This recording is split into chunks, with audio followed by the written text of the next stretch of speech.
Sí, buenas noches, señores participantes. En esta oportunidad vamos a presentar el tercer foro de la lucha contra la corrupción y la criminalidad organizada. Para este evento tenemos en la mesa de honor al señor coronel, el doctor Víctor Reboredo Farfán, quien es jefe de homicidio de la DIRINCRE y de la Policía Nacional del Perú. Asimismo, tenemos al doctor Francisco Magno Quispe Nestares, quien es fiscal de la Fiscalía de la Nación. Y en la mesa de honor también a Juan Pascual Chupitaz Valverde. Como primer ponente va a ser el señor Juan Chupitaz Valverde, quien tiene una maestría en Derecho Empresarial, doctorado en Derecho Empresarial, es egresado del CAE, es contador público colegiado, abogado de la orden, miembro de diferentes comisiones consultivas, ponente en diferentes temas, quien va a tratar hacia la ruta y seguimiento del lavado de activos, con quien nos presentamos con fuerte aplauso. Muchas gracias.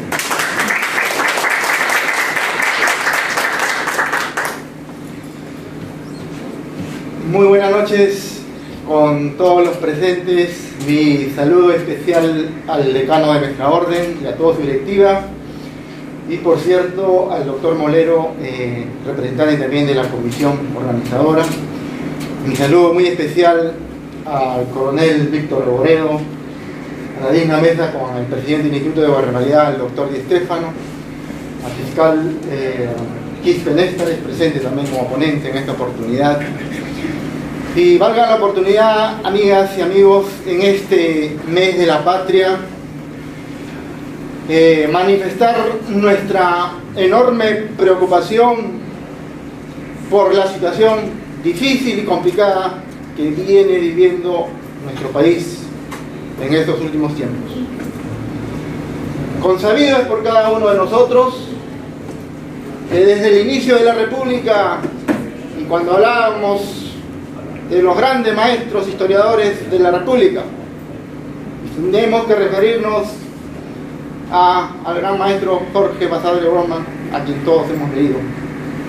Y si nos vamos al otro lado de la investigación del tema que atañe el día de hoy, tomamos referencia al gran maestro Quirós, quien hace toda una reseña y hace toda una especie de detalle y diagnostica la situación complicada de la corrupción que tocó vivir al inicio de la República.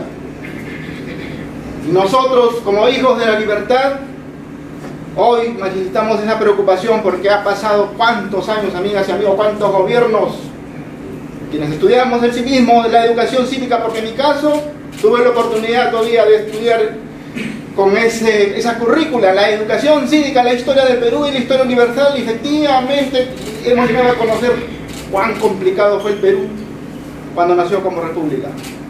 No quiero entrar en mayores detalles porque, claro, es consabido por cada uno de ustedes. Efectivamente hubo gobierno que tuvo que irse a otro país porque decía que iba a comprar armamentos para defender el Perú, pero finalmente nunca regresaron al Perú. Y seguramente podremos seguir mencionando la historia de la corrupción, y podremos mencionar a Fujimori, que renuncia por facto desde su país natal, etcétera, etcétera, etcétera. Pero en ese escenario complicado que nos ha tocado vivir como república, en la ponencia anterior manifestaba que efectivamente la ruta del dinero era un aspecto tan fundamental para luchar frente a este tan flagelo mundial. Seguir la ruta del dinero. Al inicio de la República, por cierto, en nuestro país, qué fácil y cómodo fue para ellos, gobernante y gobernado, el privado y el público, atesorar enormes dineros en el soporte papel, y por eso pudieron fácilmente disfrutar porque era fácil esconderla, ciertamente. Lo cierto y lo concreto es que con el transcurrir del tiempo y todo este avance avasallante en el mundo de la internet, del internet de las cosas y la tecnología y todo lo que deja huella, precisamente el dinero era lo más complicado para el corrupto y para el corruptor esconderlas. Por ello, desde este recinto de la juridicidad he escuchado algunas propuestas que considero que ya deberían aterrizarse y ejecutarlas como tal. Seguir la ruta del dinero, amigas y amigos, es seguramente una telaraña complicadísima cuando se trata de hablar de estratagemas, pero para eso están los grandes especialistas, los grandes maestros, los grandes preparados, y uno de ellos, por cierto, nuestro coronel Víctor Reboreo, presente acá, quien también seguramente dará grandes propuestas en esta noche. En ese escenario de seguir la ruta de dinero y las complejidades, debemos tomar en cuenta, amigas y amigos, que el Perú no ha sido ajeno de participar en las distintas etapas y en estas convenciones como la Organización de las Naciones Unidas, la ONU, y se ha recogido una serie de recomendaciones. Sin temor a equivocarme, seguro que cada uno de ustedes conoce esos aspectos tan fundamentales del cual Perú ha tomado en cuenta estas recomendaciones. Pero ¿qué está pasando acá? Es la gran pregunta que nos hacemos. Cuando Javier Berriz-Diestra hace tiempo, hablamos del año 95, 96, le escuché hablar y decía tenemos que recuperar la palingenesia moral del Perú y hablaba de la corrupción. Seguramente frases que también podríamos repetir hoy día. Entonces, si tenemos tantos avances en los aspectos de las convenciones internacionales para luchar contra este flagelo, si en el Perú hablamos de grandes avances en la tecnología, y el coronel Víctor Reboreo nos manifestará, si el desarrollo interno en sede nacional, ciertamente, o a nivel latinoamericano, tantos congresos y tantas recomendaciones también se han recogido, pero concretamente en el Perú, ¿qué tenemos? Tenemos las normas compliance, y las normas compliance y los oficiales de cumplimiento se esmeran tanto, trabajan, estudian y trabajan años por años y asumen enormes responsabilidades para que el privado, las empresas, las organizaciones eviten efectivamente corromper al que está en el Estado, que tiene el poder. Si se necesita dos para bailar tango, entonces efectivamente hay uno que corrompe, el activo y el pasivo, ¿no? Entonces el que da el dinero y el que recibe. Y nos vemos en el escenario donde en el Perú, a nivel de las gobernanzas, o los gobiernos locales, los gobiernos regionales, los gobiernos distritales de Lima, capitales de provincias y departamentos, la gran excepción, si queremos buscarla, no la encontramos. Todo hay corrupción, corrupción y más corrupción. Seguir la ruta de dinero precisamente es el aspecto fundamental de que se tiene que seguir las contabilidades, y aquí entramos a los contadores públicos, a los auditores, a los fiscales, a los expertos de lo que es la tecnología. Y hoy en día, por cierto, todos tenemos este aparatito hace ya buen tiempo, y todos, la mayoría, conversamos por WhatsApp y dejamos las huellas de nuestro WhatsApp, y todos tenemos los aplicativos Yapi, Plin, etcétera, y nuestras cuentas dejan huellas del dinero. Pero por cierto que en estos tiempos evitar estos aplicativos tecnológicos de dinero, el dinero electrónico, la moneda, es muy difícil. Fácil y sencillo y cómodo seguramente es para los de menores montas, ciertamente, los dineros pequeños.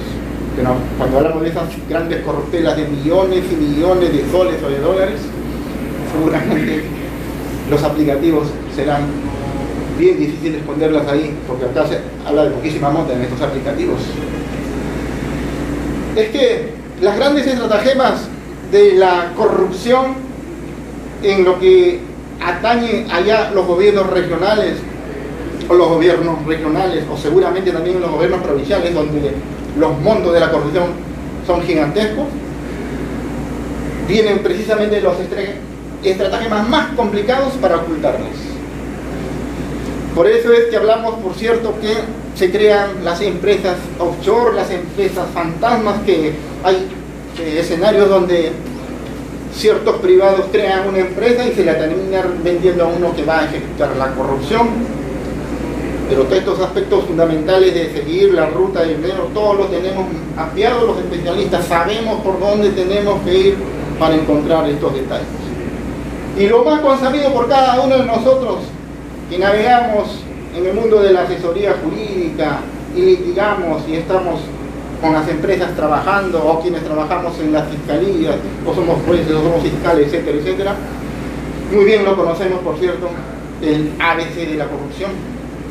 ¿Y cuál es ese ABC de la corrupción? Es lo que vemos el día a día. Y no nos explicamos todavía cómo, a sabiendas, todos los aspectos fundamentales siguen en el trajinar y en la recurrencia de cometer esas mismas formas de corromper y afectando, por cierto, al gran soberano que es el pueblo, al que eligió a sus autoridades, o esa autoridad electa que nombra a dedo a una persona con una absoluta incapacidad. Es un impresentable prácticamente, no tiene la capacidad para ejercer el cargo al cual se le designa. Y si en ese escenario vamos a apuntar al caso más concreto que todos hemos evidenciado en estos días. ¿Por qué es importante poner en relieve este aspecto tan fundamental de la corrupción en nuestro país? Porque vimos cómo el Perú se dividió en dos. Cuando el expresidente Castillo, hoy preso por cierto,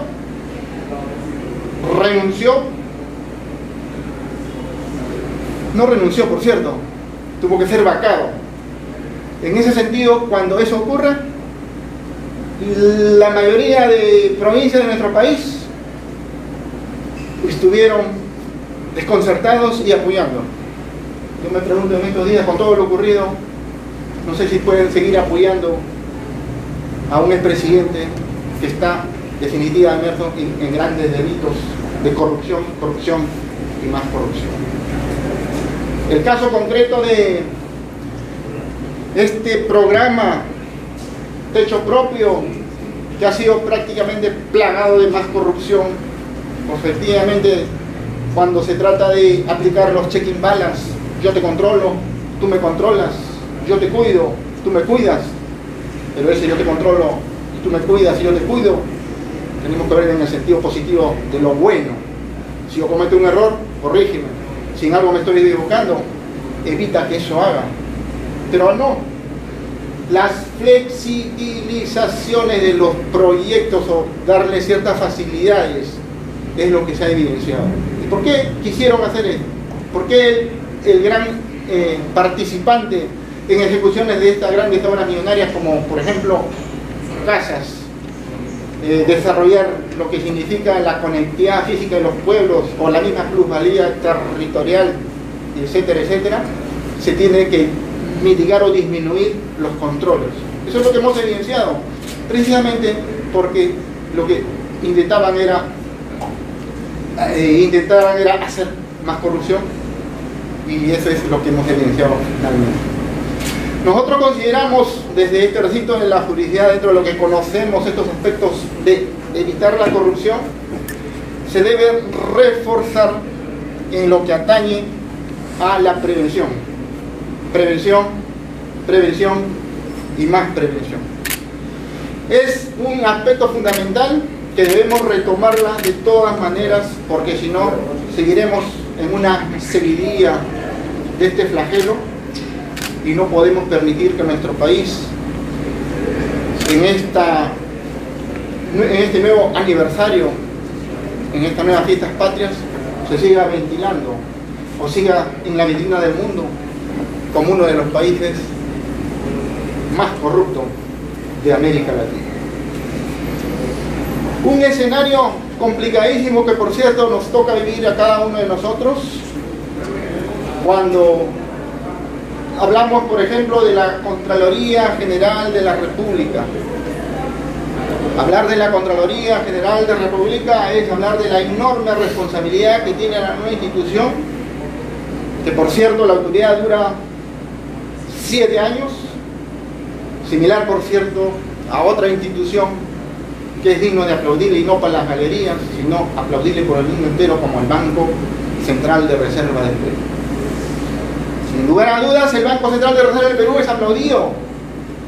Absoluta objetividad de que hay alta responsabilidad y hay toda una meritocracia, amigas y amigos. Si esa experiencia de una institución como el BCR lo trasladaríamos a esta institución, seguramente importante en el aspecto de la lucha frente a la corrupción, no estaríamos hablando de un escenario tan complicado en el cual estamos viviendo en estos tiempos. Seguramente surgirá discrepancia en ese sentido, Porque muchos de ustedes podrán decir, bueno, pues, pero el actual Contralor General de la República viene trajinando día y noche, duerme 6 horas y viaja por todo el Perú trabajando duramente con todo su equipo. ¿Hay meritocracia? Sí, coincidimos en ello. Pero no se trata de esos 7 años, o 6 años, o 5 años. Se trata de una concurrencia de periodos. Y porque, por cierto, en la gestión anterior, el Contralor anterior, hubo muchos aspectos que no coadyuvó precisamente a evitar la corrupción en nuestro país. Si se trata de la prevención, seguramente hay que fortalecer el aspecto penal. El aspecto penal implica sancionar drásticamente al corruptor, a los corruptores y al corrompido, ciertamente. Yo les comentaba en la otra ponencia, desde aquel que da la coima de 20 soles o 50 soles a un uniformado, a un policía, y me refería al caso emblemático de Jean Paul Santamaría, cuando le da los 20 soles al policía, le da la coima, se niega a recibirla a la autoridad, va a juicio, negarlo todo y negarlo todo fue una estrategia de defensa, pero finalmente ¿cómo terminó? Aspectos así de fortalecer el aspecto penal para que no haya un ápice de que estos corrompidos o corruptores salgan liberados de sus delitos. Ahí es el punto clave para evitar y hacer docencia ciertamente también, porque la educación es base fundamental para que las generaciones futuras no estén inmersos en estas ideas. Mi papá es corruptor, es mi héroe también, pero también seguramente es algo, una práctica cotidiana y que terminan al final confundidos. Si en esta sociedad se permite la corrupción, se tolera la corrupción. Es inadmisible, es inaceptable que si esto que yo ejemplifico como esos 20 soles que se colmea y que seguramente en algunos casos salió bien librado en el juicio y se van a celebrar a un restaurante, ¿qué van a celebrar? El logro de un acto delictivo, la impunidad. La impunidad. La impunidad es un punto postulado también por un jurista que estuvo en la ponencia número 2 y él decía, no se trata acá de ponerle punto neurálgico a la corrupción, sino cómo trabajamos para evitar la impunidad. Entonces ese aspecto también hay que rescatarla, la impunidad, cómo trabajamos para evitar la impunidad en nuestro país. Y seguimos para ir concluyendo, porque claro, de esta coima, de esta menor cuantía, por llamarlo así, se van a los montos gigantescos, por cierto, ¿no? Esos montos gigantescos que ya no se dan con el soporte papel. Seguir la ruta del dinero, por cierto, que implica ver cómo viaja el dinero en las cuentas. Y qué fácil y cómodo podría ser si es que la tecnología de la cual somos abrumados cada uno de nosotros, podríamos simplemente con un clic o apuntando con el DNI la identificación de cada uno de nosotros, con una especie de un estado de cuenta, inmediatamente salgan absolutamente todos los movimientos financieros de cada uno de nosotros. Un aspecto fundamental es eso, efectivamente. Si en estos instantes entro a una computadora, a un aplicativo, digito mi DNI y salen todos mis movimientos, entonces inmediatamente esta información podría tener las autoridades que luchan contra la corrupción, y si eso es así, inmediatamente evito que eso continúe en avance, porque lo cierto es que estas cosas se dan, pero se toman tiempo de investigación. La Fiscalía trabaja 2, 3, 4 meses, y si hablamos en estos aspectos, lo que queremos son los controles previos. Hoy si vamos, claro, si vamos con los términos, por cierto, de la Contraloría General de la República, los controles previos o los concurrentes son los más fundamentales antes que el posterior, porque en el posterior ya los actos delictivos se cometieron ciertamente. En este punto del mundo financiero, el clic y la instantaneidad de mis datos debe ir aparejada, por cierto, a lo que ya tenemos los aplicativos del SUNAT, de los registros públicos. Existen, pero andan a paso lento, o no a paso paquidérmico, pero lamentablemente los fiscales dicen, sí, efectivamente, acá está todo el estado movimiento de este corruptor. Aquí está, efectivamente, 3 meses de trabajo. Sí fue, 3 meses es demasiado. Y en el aspecto de lo que es movimientos inmobiliarios, efectivamente, de trabajar 1 mes, 2 meses, acá está todo. De balance patrimonial y dónde están las finanzas, se le pasó, etcétera, etcétera, pero ya todos los hechos se dieron. Ya concurrieron 2, 3 meses. Y lo peor es que cuando ya ocurrió esas situaciones, incluso el corruptor ya está desapareciendo sus bienes, ya está transfiriendo a su hermana, ya está transfiriendo a un familiar, a un amigo, amante, etcétera, para evitar que se aplique precisamente la extinción de dominio, que es una situación, una normativa, por cierto, muy bien acertada, pero no se trata precisamente de la extinción de dominio, se trata de evitar la corrupción en nuestro país. Muchísimas gracias, amigas y amigos.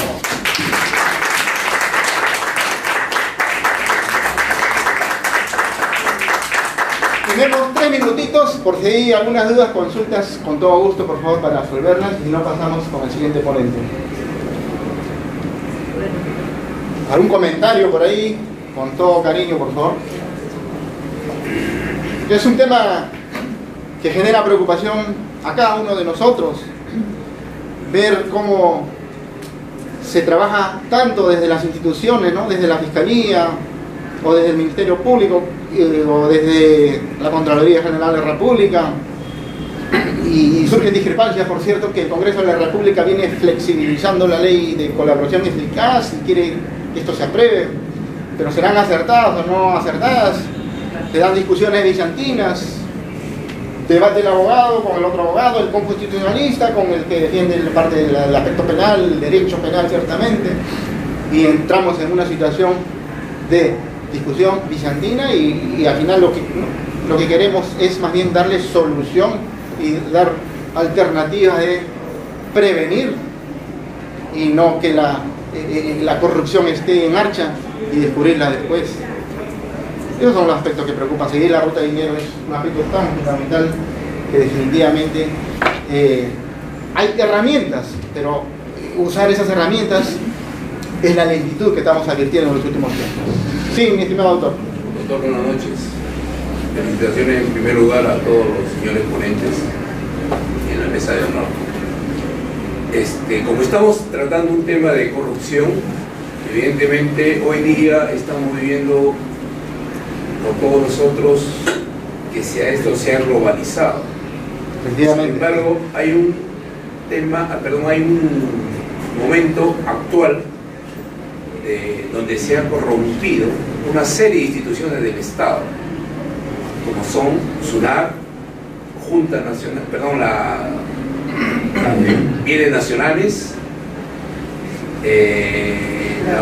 la otra institución que tiene que ver con el Ministerio de Vivienda, que es la que el techo propio, sí, sí. Y que encabeza prácticamente una empresa que es bastante conocida y que está hoy día muy mediático, que es Marca Group, a través de la señora Sada Guaray. Sí, ¿Cuál es el comentario para poder hacer una apreciación breve nada más con respecto a este tema que está actualmente de moda, por decirlo así, entre comillas? Claro, efectivamente, acá, como hemos podido advertir nosotros en los medios de comunicación, ¿no? Lamentablemente, queramos o no, hay un avance en la corrupción en este aspecto de tomar por asalto y a dinero de por medio, por cierto, a las instituciones del Estado. Este es un aspecto emblemático, ¿no? Porque es el primero que hemos advertido. Todos conocemos, pues, de que con dinero comprábamos los grandes contratos, ¿no? Los millonarios contratos había la aceitada, ¿no? Coloquialmente hablando, por cierto. Si yo quería ganar 4 millones contrato con el Estado, le daba la conda, por cierto, a la persona que decidía o al equipo, por cierto, o en el caso OCE también, ¿no? O en el caso de un gobierno regional o un gobierno local, etcétera, etcétera. Definitivamente el dinero estaba de por medio ahí, ¿no? En este caso, con estos 5.800.000 o 400.000, que ha habido un manejo ahí que seguramente prontamente se sabrá que el dinero apuntaba al presidente de la República de esas fechas, o ese periodo en el que estaba con la banda presidencial. Sin embargo, El caso de que se compra voluntades para que se nombre a dedo al directorio de techo propio, las que finalmente decidían flexibilizar flexibilizar el monto, ¿no? Porque había un porcentaje de fideicomiso y ese porcentaje era complicado para la dirigencia o los directores de empresa Marca Group, en este caso la señora Goday, ¿no? Que dice, mira, hay que flexibilizar, y flexibilizar significa bajar el monto del fideicomiso en el porcentaje, ¿no? Finalmente es facilitarle para ingresar a contratar y, bueno, finalmente ejecutar las grandes obras, que por cierto nadie está poniendo en tela de juicio la ejecución de sus obras. El acto delictivo está acá en poner en riesgo todo este programa, y poner en riesgo este programa significa dejar pues a la intemperie a miles y miles de familias, que ya hemos hablado, pues el déficit de la infraestructura o el déficit de casas para los hogares de las familias menos favorecidas en nuestro país. Y que, por cierto, esto es lo que finalmente la Fiscalía viene postulando, ¿no? Y eso va a implicar pues que esta señora mínimo tenga 25 años de cárcel porque corromper a una institución como de techo propio, y son pues varias personas que han sido nombradas a dedos, producto de la aceitada, como le digo. Significa un caso emblemático de compra de instituciones, ¿no? Tal vez me esté equivocando y haya otros casos similares de donde se hayan comprado instituciones, pero esta es una emblemática a nivel nacional, que habrá más noticias en los días posteriores. Perdón, disculpen, pero ¿sabe qué? La señora está en el año con el gobierno de Toledo, porque estaba viendo las noticias que está con el que la llevó a la señora fue el señor Cruz, que es alcalde de Surco actualmente, ¿no? Dicen de chico. Dice que la señora no tenía nada y que por él entró a empezar a hacer noticias. O sea, sí. Ella también estaría, ¿no? Implicado ahí, porque realmente no es el gobierno del señor Castillo, sino desde antes, del 2012. Yo pienso que tendrían que ver, no solo uno, sino tratar de que se corrija esas cosas, pero ya de los gobiernos anteriores. ¿Cuándo no se soluciona eso? Claro, doctora, en realidad aquí entramos en todo un manto de sospecha, ¿no? Porque, claro, la señora Sara Goday ya viene trabajando en varios gobiernos, como usted dice, con el gobierno de Toledo, con PPK, etcétera. Entonces, lo que se ha destapado hoy día, ¿no? Se ha ventilado a nivel nacional y mundial, es precisamente lo que ha ocurrido ahora, ¿no? Con el gobierno de Castillo. Sin embargo, podría haber más personas implicadas en gobiernos anteriores. Eso lo sabremos conforme se vaya investigando, ¿no? Doctor, sí, doctora. Sí, completando lo que usted ha dicho, algo muy importante. Estamos en un sistema corrupto. Desgraciadamente, esto viene, como dice la doctora, y todos lo sabemos, de antes, muchos gobiernos, porque hay personas que están por todos los gobiernos, y por eso se dice, ¿no?, que no es izquierda, derecha. La corrupción no tiene color ni nada. La corrupción está con un gobierno de derecha e izquierda. Doctor, lo que yo diría, doctor, lo que más importante, lo que nos debe preocupar a nosotros como abogados en la institución, como colegio de abogados, que no se pronuncia, por el tema de lo que quiere hacer el Congreso en estos momentos. Porque tenemos que reconocer que si todo esto se ha logrado, ha sido ¿por qué? Porque los corruptos han hablado ante la amenaza, como habló ese señor, congresista Reate, que habló porque se sintió amenazado por la colaboración eficaz. Sí. Y ahora este Congreso lo quiere eliminar prácticamente, pues. Entonces va a eliminar la lucha contra la corrupción. Entonces, ¿qué estamos?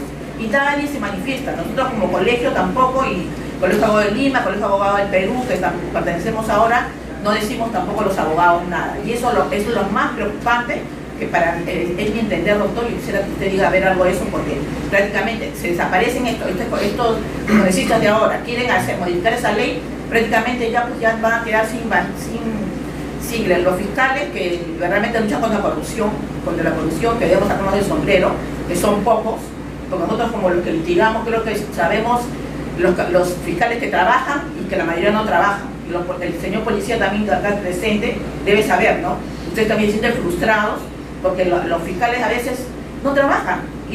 Por ejemplo, ahora, saliéndome del tema, discúlpeme, ahora la medida que ha dado la fiscal de la Nación, ahora muchos están en contra. Yo con ella no estoy de acuerdo, pero con esa parte sí estoy de acuerdo. ¿Por qué? Porque nosotros que litigamos vemos cómo son los fiscales, cómo trabajan los fiscales. Y la policía, los policías lo saben bien, que tiene que estar rogando para que la fiscal se comunique por teléfono, o venga o se manifieste, como vimos en ese caso del señor venezolano, ¿no? Hay muchas cosas que acá están muy mal y ojalá que se pueda trabajar. Solamente, bueno, volviendo al tema de sí, su opinión doctora, sobre la ley que quiere modificar el Congreso.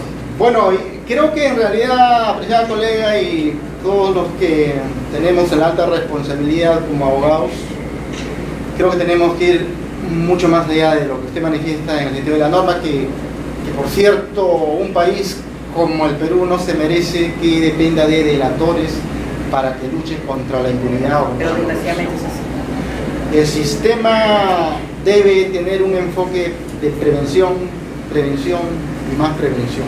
Entonces, yendo al punto concreto de su pregunta de que se está pretendiendo efectivamente flexibilizar la ley de colaboración eficaz,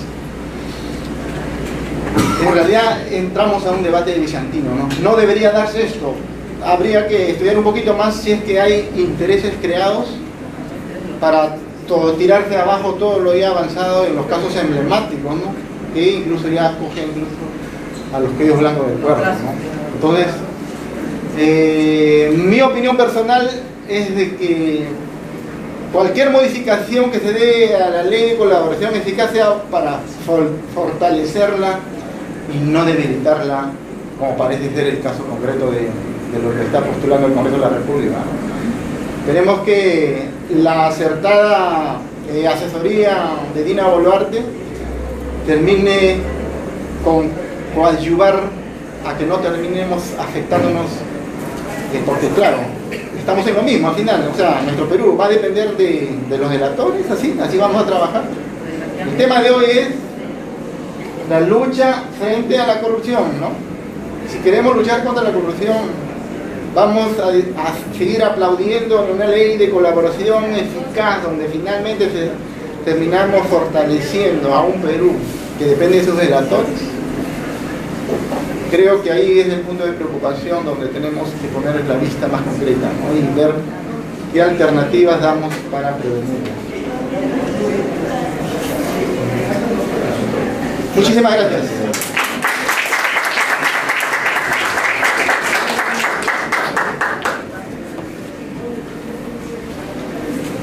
Muy bien, señores participantes, en este tercer foro internacional de lucha contra la corrupción y la criminalidad,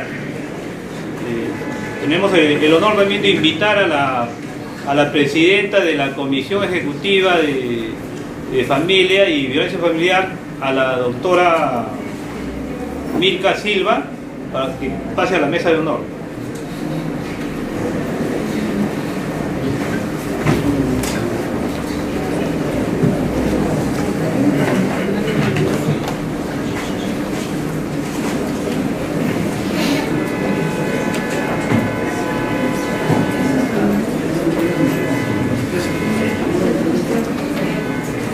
Y seguidamente la estamos invitando a la doctora por el trabajo que viene haciendo en los diferentes conos de Lima Metropolitana, y quien le va a entregar el diploma de honor al señor doctor coronel Víctor Reboreo Farfán, quien es jefe de homicidios de la IRINCRE a nivel nacional, como también es jefe de la división de la lucha contra la criminología extranjera.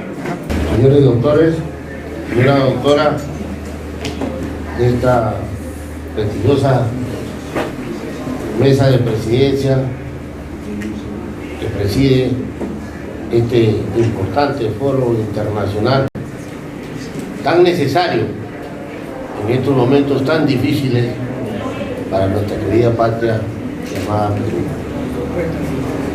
Señoras, señores doctores de este prestigioso auditorio de nuestra querida sede, nuestro querido Colegio de Abogados, en primer lugar reciban el saludo de nuestro señor Comandante General de la Policía Nacional del Perú y de los policías nacionales en el cielo y en la tierra, que en este momento me honro en representar.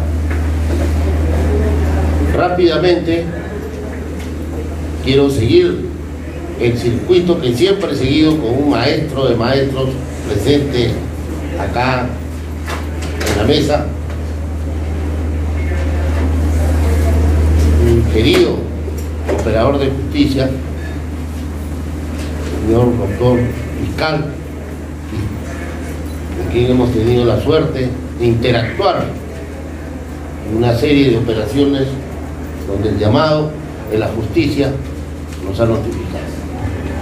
Crean que ahora, en este momento tan difícil que ha tocado vivir a la sociedad peruana, no deja de timbrar ese celular y es imposible apagar ese teléfono, porque a cualquier hora del momento, y es un lujo no tener a un conocido, a un familiar en esas ocurrencias. Y he escuchado atentamente, con un poquito de interrupción porque tuve que salir a recibir una llamada referente a una noticia de crimen tal y cual lo ha advertido nuestro señor fiscal. Hay una serie de temas que a nosotros como operadores de justicia nos llama, pero en realidad creo que esta generación que nos ha tocado vivir esta pandemia social criminal nos da un reto. Es muy difícil, claro que sí, es difícil. Esta pandemia de criminalidad letal, peligrosa, que nos ha tocado desprevenidos, porque los peruanos, siempre desatentos a nuestros problemas, no miramos lo que nos está pasando. En realidad no miramos. Es triste día a día registrar en Lima nomás 6 a 7 ocurrencias vinculadas con sicariato. A veces hemos llegado a 12. Aún esto, la provincia constitucional del Callao. Señores operadores de justicia, yo sé que su alto conocimiento hace advertir el diagnóstico situacional que atraviesa nuestro querido país llamado Perú. A ustedes yo no les voy a decir cuál es el diagnóstico situacional que en este momento atravesamos, pero yo sí creo en una manera técnica. No soy sociólogo, no soy criminólogo, no soy psicólogo, no los voy a convencer, pero sí les puedo indicar con cicatrices, no con títulos, de que lo que nos está ganando es la indiferencia. Es la indiferencia. Desde el año 2019 hace su aparición en nuestro país una cepa criminal muy peligrosa que ustedes la conocen. El Tren de Aragua. Excelente, el Tren de Aragua. Más peligrosa que la nueva corriente criminal de Luján. Mucho más peligrosa, porque tiene una supervivencia de más de 20 años. Y nuestra indiferencia ha logrado fortalecer a su conocido bastión, conocido como el Tren de Aragua, cuya universidad criminal de la vida la tiene en el penal de Tocorón. El año 2019, en coordinación con nuestro prestigioso y querido Ministerio Público y otros operadores de justicia, se da la aparición de esta primera cepa, con la aparición de 2 cuerpos seccionados en las inmediaciones de Terminal Fiore, uno de nacionalidad peruana y uno de nacionalidad venezolana. En un trabajo muy rápido, muy apasionado que realiza el binomio Policía Nacional y querido Ministerio Público, se logra establecer que era una organización criminal conocida como el Tren de Aragua, que quería tomar la supremacía, la hegemonía, el control territorial de las inmediaciones de Plaza Norte. Cuando se envía las fotografías a nuestro par de homicidios Venezuela, es como si vieran la radiografía de los pulmones que vieron los profesionales de la salud en Wuhan, acá en Pulmones de Perú. Lo que nos dijo el jefe de homicidios de Venezuela, dijo: llegó el picadillo a Perú, 2019. Tengan mucho cuidado. Se hizo de conocimiento, se instruyó al personal. Indiferentes, en todos los niveles.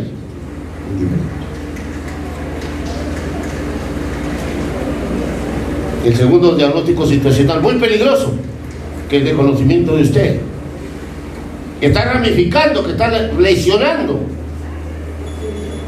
muchas personas inocentes.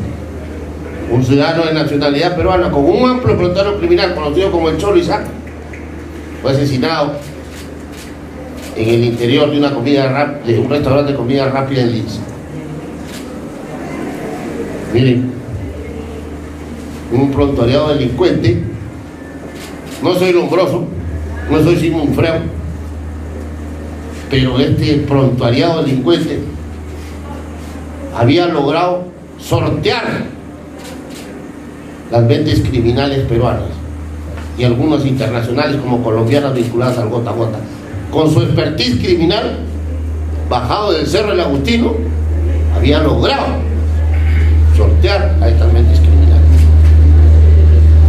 El bestseller criminal peruano vinculado, como magistralmente lo ha indicado mi antecesor, al lavado de activos, a la minería ilegal, al tráfico ilícito de drogas, al tráfico ilícito de terrenos y otros conexos, lo elige a este personaje para que viaje a Venezuela con la finalidad de hacer un pacto con el Tren de Aragua y aumentar la presencia de estas conocidas damas que muchos las requerimos en los hoteles de primer nivel, algunos otros indiferentes en una cevichería y algunos otros en las conocidas calles como Cepita.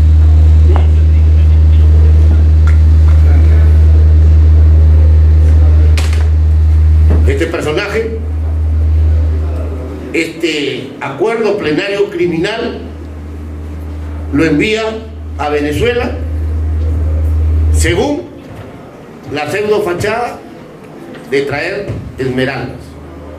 Sin embargo, el acuerdo fue aumentar la presencia de damas extranjeras venezolanas en nuestro país. Y así fue, así fue. Estuvo por un tiempo él liderando uno de los capitales más ansiosos de la criminalidad.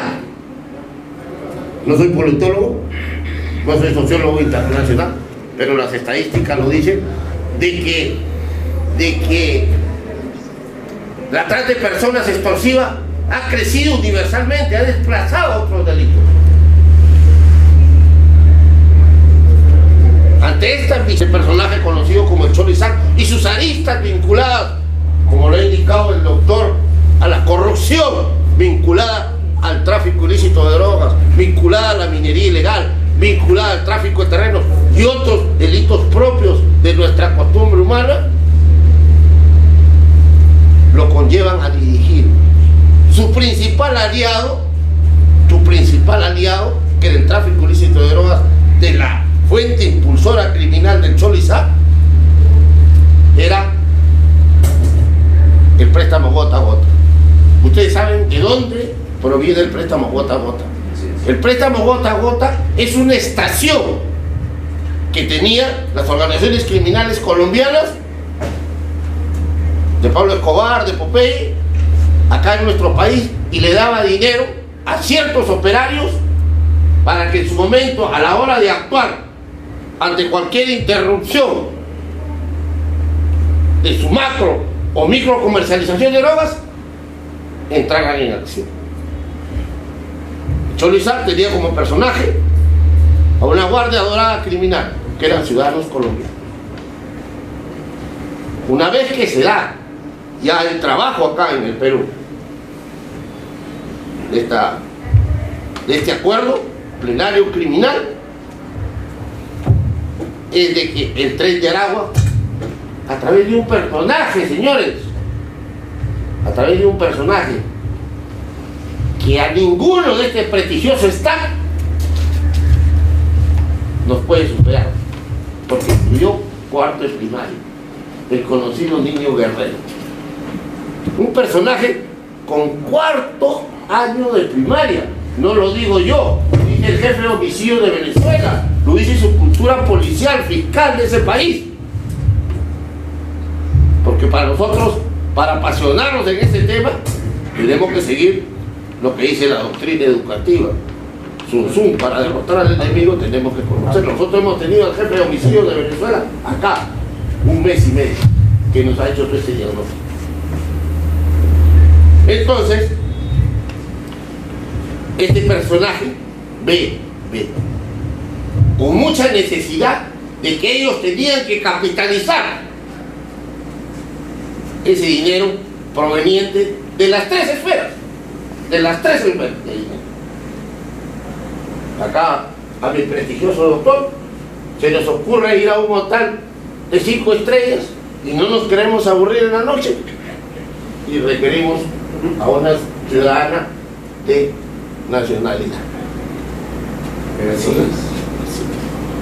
nos queremos comer un ceviche en este momento en el Cala, un restaurante por decirlo ese, y no queremos comer solo, pedimos a nuestra benequita a la carta. Y los amigos de acá aburridos, que salen aburridos de esta exposición, a desestresarse, se van a Cepita y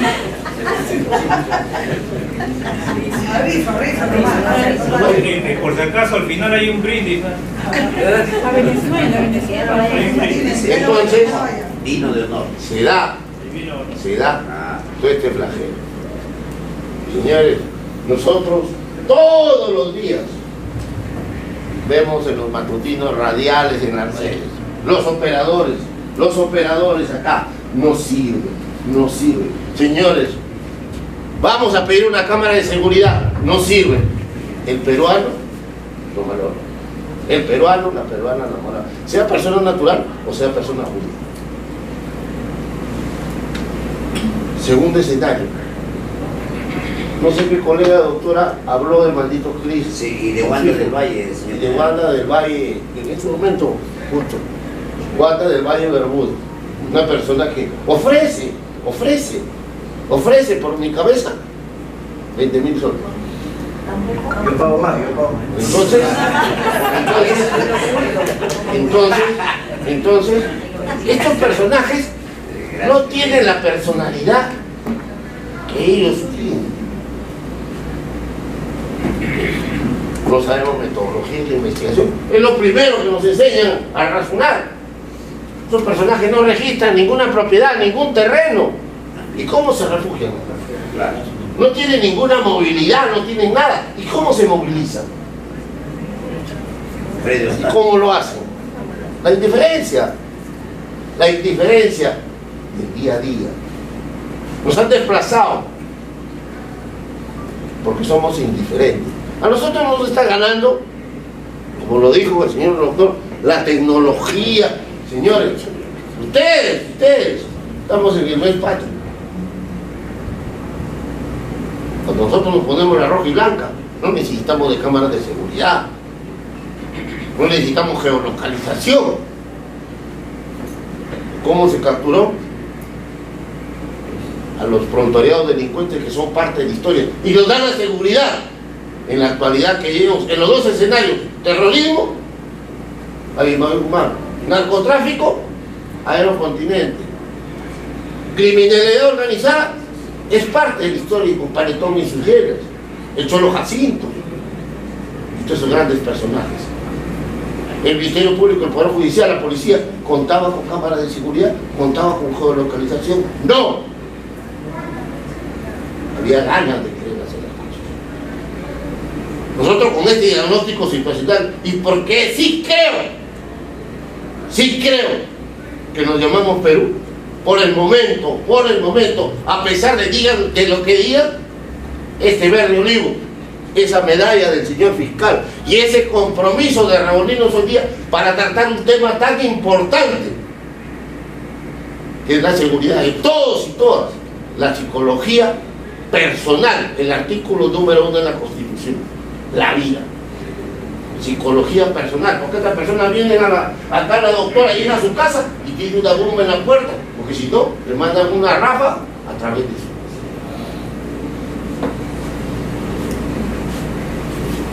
¿Alguien quiere tratar ese tema? No. Es difícil tratar ese Una tema. granada de guerra, palo, coronavirus. Entonces, ¿qué se ha hecho? Se tiene diagnóstico situacional bajo la dirección de acá del señor doctor del Poder Judicial. Claro, claro. No tenemos todas las herramientas. Claro. No tenemos todas las herramientas. No, porque nos falta tecnología. No, porque nos falta vehículos. No. Siempre nos ha faltado. Lo que nos falta es compromiso. Ahí está. Lo que nos falta es compromiso. Ese es. Mucha gente que tiene la bandera flameando en su casa y vas y le pides una cámara de seguridad. ¿Para qué tienes entonces la bandera si no te llamas Perú? No nos interesa. No nos interesa el compromiso. Y estos señores se han dado cuenta. Estos señores se han dado cuenta. El señor doctor, dice Wanda del Valle, la señorita Wanda del Valle, desde los 13 años, no lo digo yo, lo dice el psicólogo que la ocultó después que fue capturada en el búnker de la cabaña. Desde esa edad consume drogas psicotrópicas. Y nosotros, que somos operadores tranquilos, que día a día dormimos las 8 horas, esta persona nos pone tras las cuerdas. Así ha sido de gran firme, maldito Cristo. Nosotros, crean que para pararse frente a ustedes no es fácil. No es fácil. Hay muchos profesionales que tienen mucho más conocimiento que nosotros. Pero en estos momentos de ganar una batalla, creo que si nosotros nos comprometemos, todos vamos a ganar la guerra. Porque eso es una guerra del año 2019, no sabemos hasta cuándo durará. Estos personajes ya se enquistaron, ya se ramificaron. Y su fin es San Juan de Lurigancho, Carabobo, San Martín de Porras, Tumbes, Táchira. Entonces, nosotros, bajo el riesgo de nosotros, de nuestra familia, se ha sacado de circulación a un personaje muy peligroso. Porque es fácil venir acá, es fácil recibir esta medalla. Pero ¿qué traje?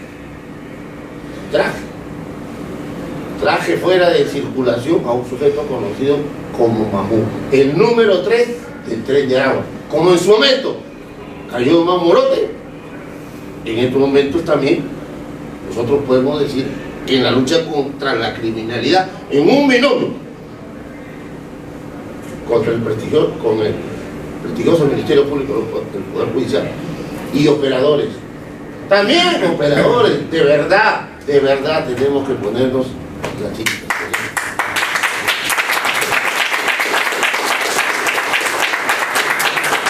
No puede ser posible que en el transcurso de una investigación hay cosas objetivas, porque no podemos ser irracionales. El derecho es universal, la migración es universal,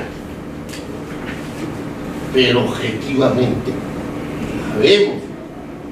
sabemos algunos operadores de mi línea, de la línea celeste, ciudadanos, estamos focalizados.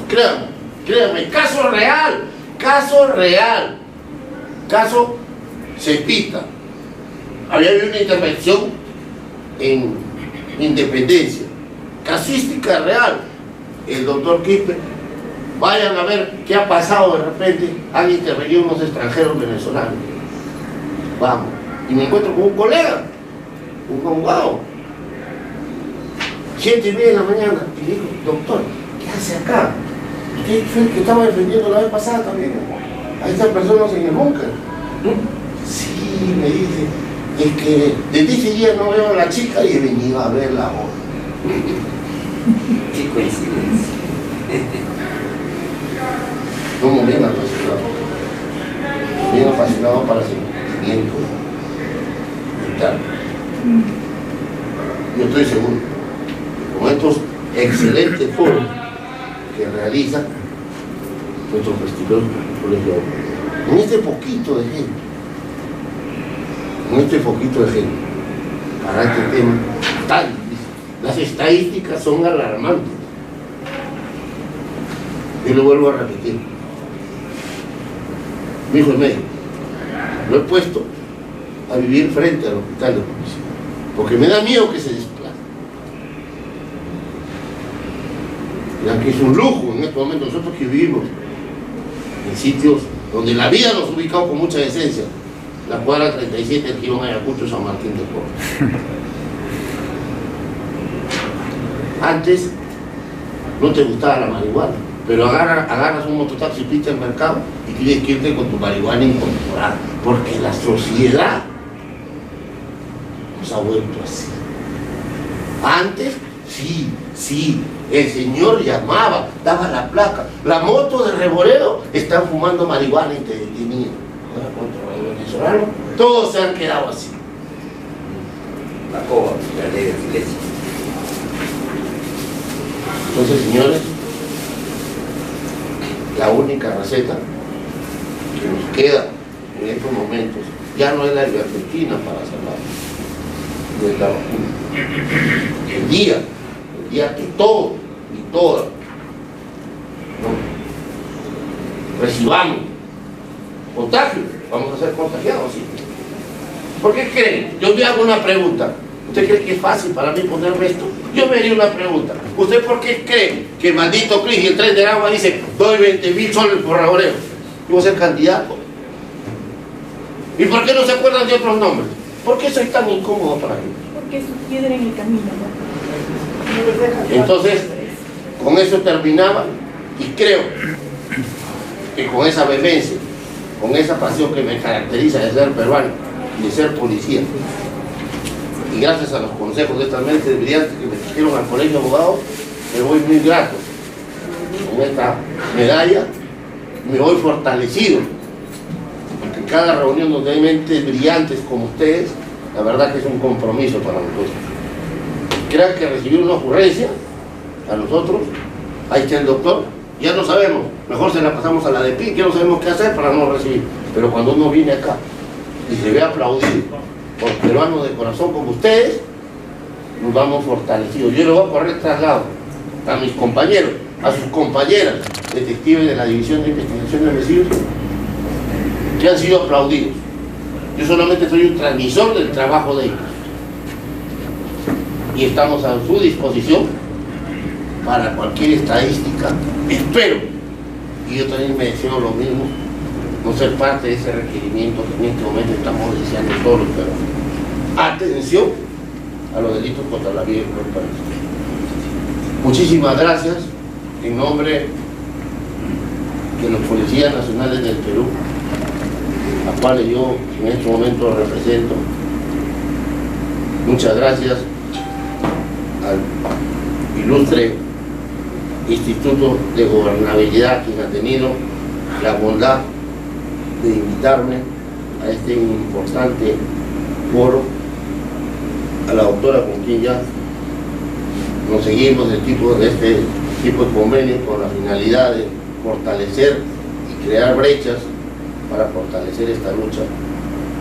Yo creo que cada uno de ustedes va a llegar en representación de este instituto, así como voy a llegar yo con esta medalla y me lo voy a poner mañana a la hora de la formación con mi diploma. Cada uno de ustedes va a llegar y es hora de tomar decisión. Todos nos llamamos Perú, todos cantamos, nos llamamos Perú, y somos los peruanos, nosotros los peruanos, quienes le vamos a ganar a estos señores. A los de bien los vamos a cuidar, a los de bien los vamos a dejar en el mar, a las de bien vamos a dejar en Cepita, Pero los que han venido a traicionar los intereses del Perú bajo cualquier costo, o los entierran o se van. Muchas gracias. En esta noche trascendental del tercer foro de lucha contra la corrupción y la criminalidad, tenemos el alto honor de presentar al doctor Gerardo Clavijo, quien tiene altos estudios en Derecho, es escritor de diversos libros. Uno de sus libros de Derechos Humanos ha llegado a la Universidad de Harvard, como también en estos últimos meses ha sacado un libro muy importante con respecto a las protestas sociales, a los derechos humanos, y a quien lo dejamos con ustedes. Y lo recibimos con fuertes aplausos al doctor Gerardo Clavijo.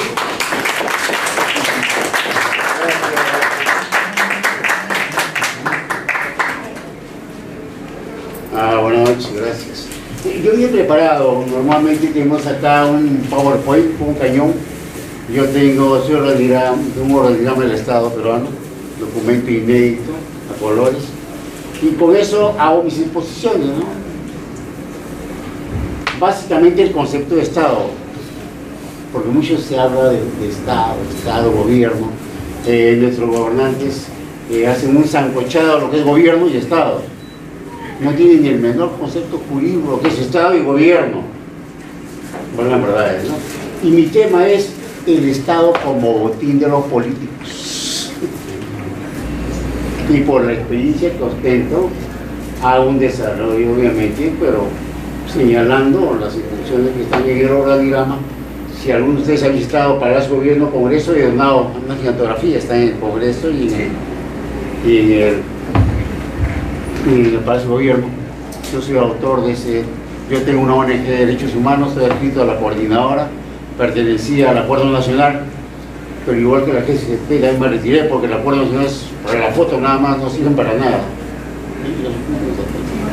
En cuanto al Estado, yo me comprometo el próximo foro.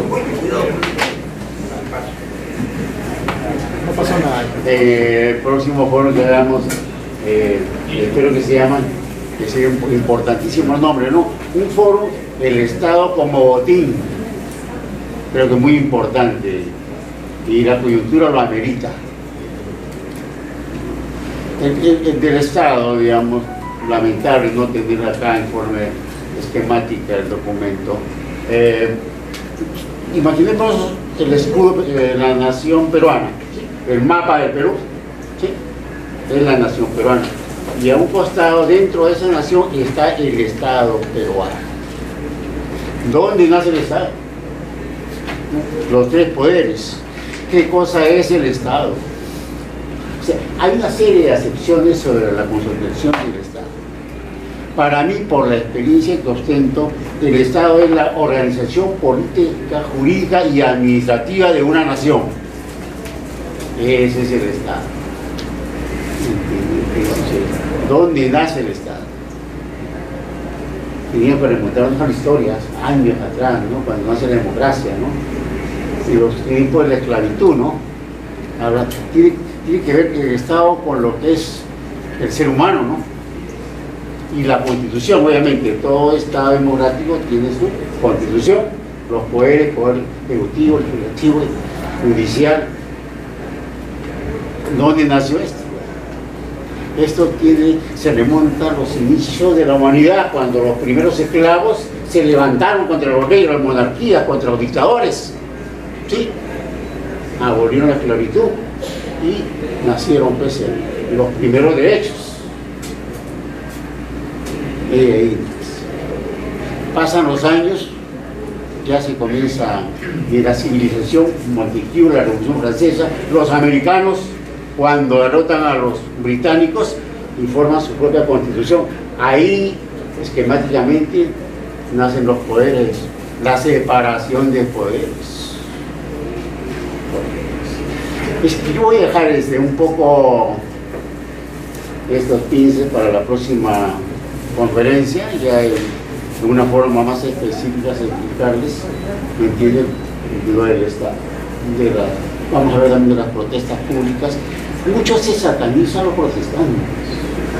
hay que ser conscientes y darnos cuenta, ¿no?, que fueron los luchadores sociales, los protestantes de los comienzos de la humanidad, que gracias a ellos el mundo vive en democracia. ¿Sí? Si no fuera por esos luchadores, si no fuera por Tupac Amaru, por decir, o como los miles de caciques que hemos tenido que se levantaron, ¿sí?, o como aquellos revolucionarios, los franceses, los rusos, los cubanos, o como los guerrilleros de la resistencia en los tiempos de los nazis, cuando los nazis abajearon sus ejércitos y la población salió a la calle, la resistencia, ¿no?, a protestar. Gracias a ellos se ha conseguido la democracia y se consiguió también la libertad. Winston Churchill declaró públicamente que gracias a los guerrilleros de la resistencia es que se pudo, digamos, derrotar al nazismo. Sin embargo, se sataniza a los protestantes, a los guerrilleros. Yo particularmente he sido amnistiado por Velasco, he sido del MIR con mucha honra. También conocí a Hugo Blanco, fallecido hace 20 días, ¿sí? He participado con él en luchas callejeras, he combatido con él inclusive, con mucha honra, nada de ego, nada de tema.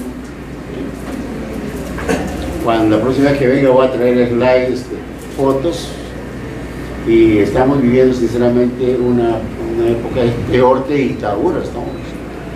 Una tanqueta en una universidad, ni en los tiempos de Fujimori, cuando Fujimori invadió las universidades, no ingresó ni una tanqueta a tumbar a ninguna universidad, ni fueron tratados ninguno de los alumnos como los hemos tratado ahora.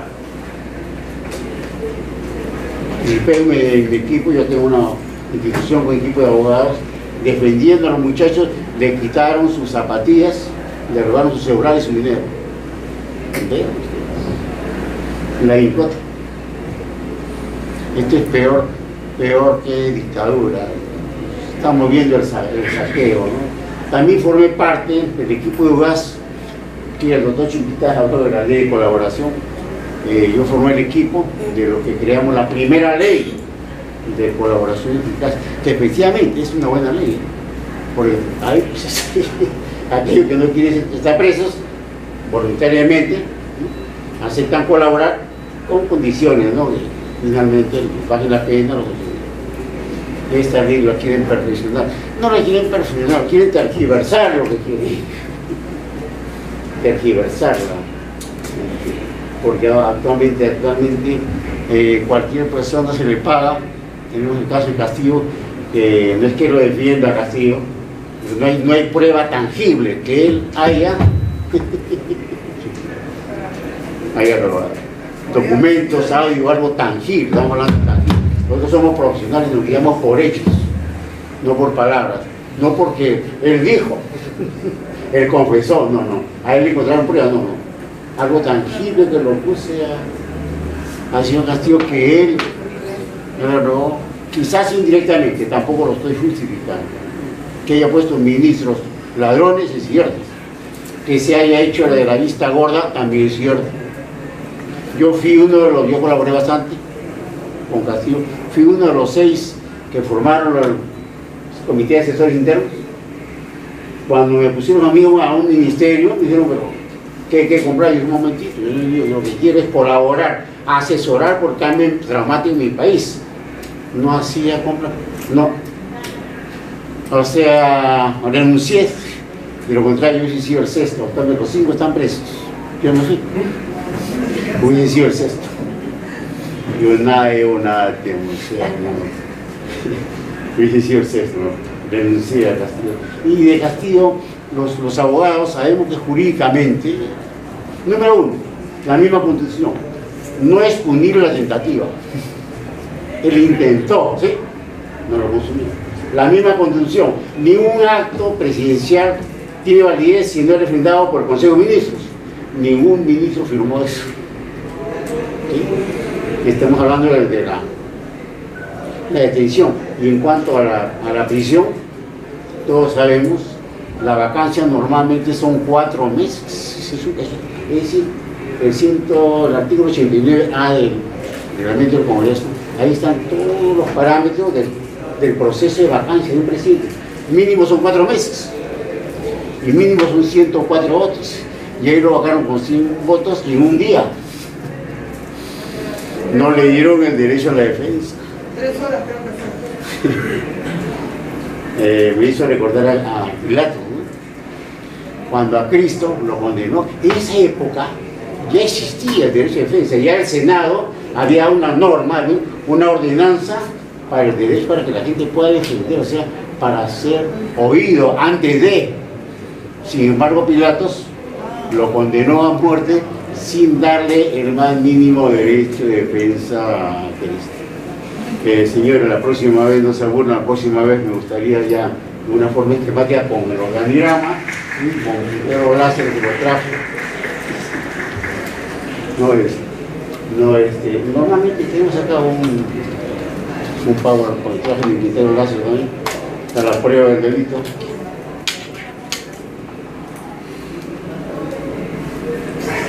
Para explicarles en una forma más amplia, ¿no? Lo que es Estado, lo que es gobierno, los poderes, ¿sí? Y obviamente la forma como los funcionarios del Estado saquean al Estado. Es vergonzoso.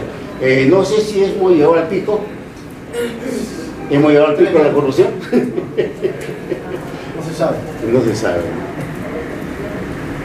No se sabe Porque nadie pueda estar justo. O sea, el gobierno que está de INA, porque lo maneja la INA, definitivamente que no hay que ser ciego para ver lo que está pasando. O sea, hasta que no se caiga eso, no se ve realmente lo que realmente se ha caído. Pero tampoco sabemos quién vendrá.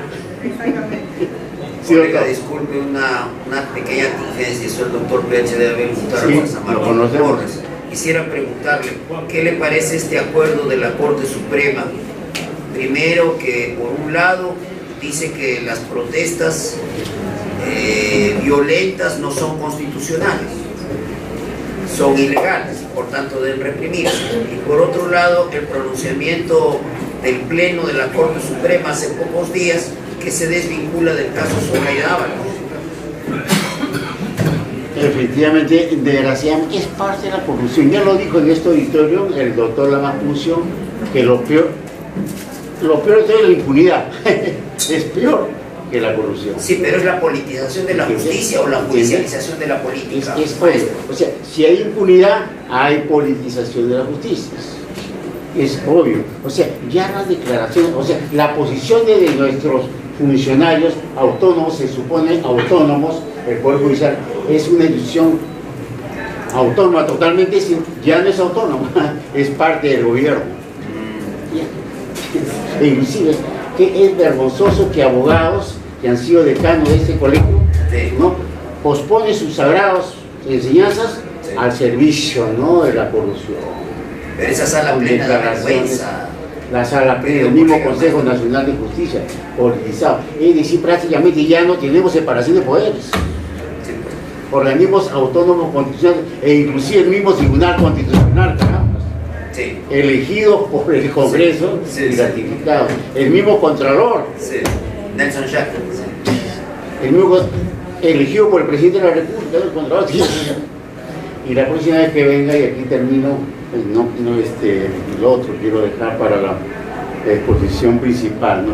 O sea, un planteamiento, y esto lo dejo a la mesa. Me gustaría unos abogados como usted u otros abogados, ¿no? O sea, para mí, por la experiencia que tengo, o sea, que mañana sea una ley que ningún gobierno, ni el nacional, ni el regional, ni el local, compren nada.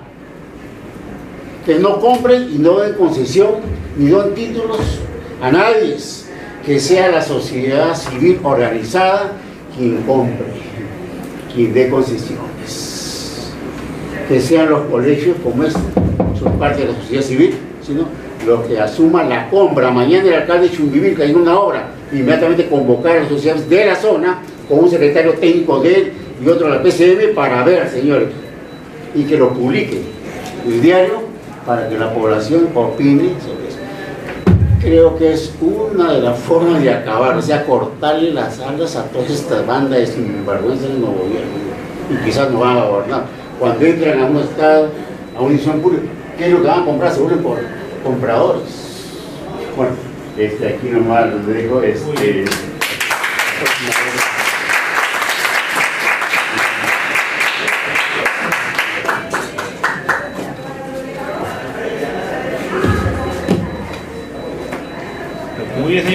como siempre lo prometido es deuda. También tenemos la presencia de la doctora Isabel Velázquez,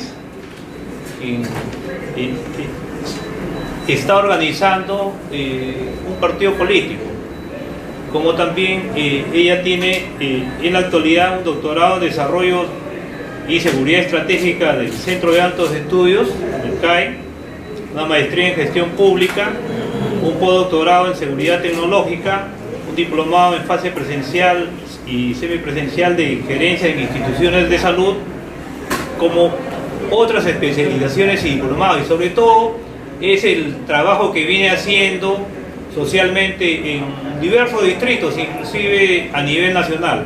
Por eso que le vamos a dar el uso de la palabra muy brevemente para que nos dé sus apreciaciones. La recibimos con fuertes aplausos a la...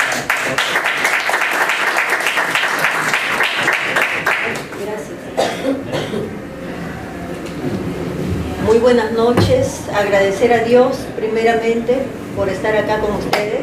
Gracias, Estefano, por esta oportunidad. Quisiera, realmente el tema de hoy para mí es fundamental porque tenemos que mirar la transparencia, la honestidad, ya no hablar de corrupción, porque cuando uno habla de esa palabra que no es positiva para nuestro país, entonces atraemos más de eso. Ahora queremos cambiar el panorama del país, queremos mirar con ojos de amor y también de, como dicen, de lucha, pero una lucha que esté con compromiso, ¿no? ¿De qué? Que nuestras acciones tengan coherencia con nuestra palabra, porque en realidad es la única forma de cambiar el país. Vengo a presentarme, soy la ingeniera Isabel Ana Velázquez Mesa. Tengo una maestría en Gestión Pública en la Universidad del Pacífico, estudios en Estados Unidos, también en México. Me he preparado en Gestión Pública para poder gobernar mi país, porque creo que una persona no puede salir de la improvisación, sino tenemos que salir de la especialización, del conocimiento, porque el día que nos sentemos con nuestro gabinete, tenemos que saber decir, señor ministro de Justicia, esto tenemos que hacer. Señora ministra de Educación, ¿me parece correcto o tenemos que corregir esto? Porque si no, seríamos como una persona que tiene un carro y no sabe cómo conducirlo. Entonces nosotros tenemos que, como profesionales comprometidos con nuestra nación, dominar los temas políticos. Yo les prometo, una vez ya escrito el Partido de Innovación y Voluntad en Marcha, que nosotros estamos en proceso de inscripción. Nuestra página web es www.isabelvelazquez.com. También pueden ustedes mandarme todas sus inquietudes, todos sus requerimientos. He viajado a nivel nacional y también he viajado a otros países porque he querido también tener otros mentores como Tony Robbins, que es un mentor que mentoreó a Bill Clinton y a otras personalidades también políticas. Y en realidad lo que yo quiero para mi país es que ya veamos el desarrollo del Perú, porque nuestro país es bendecido. En nuestro país nació Jesús y no lo sabemos, pero queremos que realmente ustedes vean que somos un país próspero, un país que tiene mucho que dar a ustedes. Yo estoy agradecida a sus personas que estén acá escuchándome también, y con todo respeto, hermanos, estamos para sumar. Acá siempre van a tener una amiga, porque creo que uno cuando quiere gobernar también tiene que saber escuchar. Y en cuanto esté en Palacio de Gobierno también los quiero tener cerca, que me visiten, porque Palacio de Gobierno va a ser su casa también de ustedes. Eso con todo compromiso, la lealtad hacia las personas, hacia los peruanos, que es lo primero. Que Dios los bendiga a todos, hermanos. Colega, disculpe, nos volvemos a reencontrar después de mucho tiempo, colega Velázquez. Muy brevemente, mucho gusto. En ciencia política es muy elemental para nosotros, la academia, un aspecto. No sé si usted hoy habrá visto y se está apreciando esto del famoso fujicerronismo. Prácticamente están capturando en unos días la mesa directiva del Congreso y de esto depende la señora Boluarte y su dictadura cívico-militar. En un escenario hacia adelante aplicando prospectiva, ¿cómo ve usted este escenario del intento de este gobierno, de esta alianza entre Perú Posible y otros con Fuerza Popular, capturar la mesa del Congreso y sobre esa base capturar la SUNEDU, Ministerio Público, Junta Nacional de Justicia y otras entidades, Tribunal Constitucional? ¿Y cómo sería esto en un futuro ejercicio de su presidencia, si es que se materializa? Gracias. En realidad, de verdad que nosotros tenemos que también ver bien lo que es la comisión de servir, porque es una comisión que tiene mucho que ver con todos los cargos. Por ejemplo, ahorita hay un proceso que se está dando en Concité. Así es. Entonces, han quedado 3 como posibles, o sea, son como candidatos para pasar a la siguiente, ¿no? Pero los 3 pasaron en la fecha límite que se requiere. Sin embargo, pusieron después de la fecha 2 más.